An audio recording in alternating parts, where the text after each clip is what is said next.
test राइडको लागि यो bike लिएर आएको फ्युलै सक्यो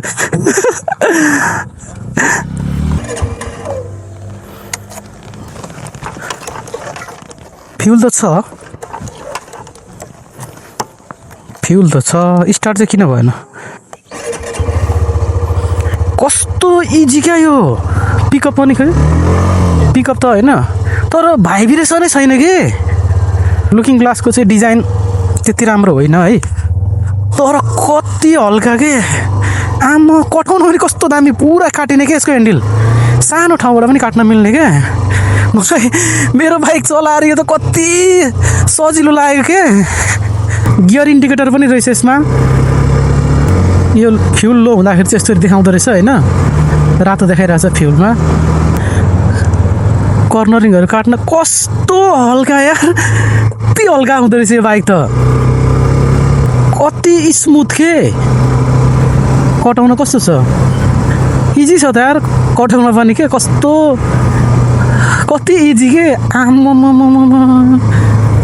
कस्तो हल्का साउन्ड पनि यतिको दामी हो यार हिरोले साउन्ड पनि यतिको राम्रै निकालेको हो टाइम पनि रहेछ होइन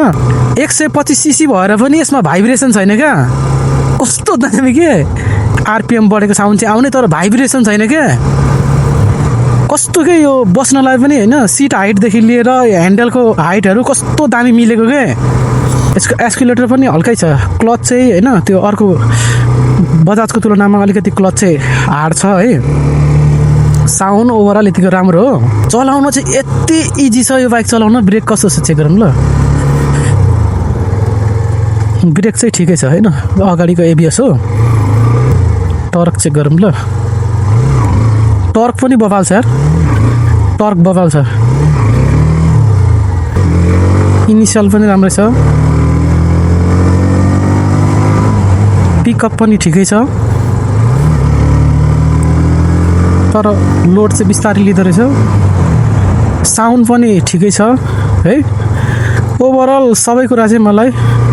फाइन लाग्यो है यो बाइकको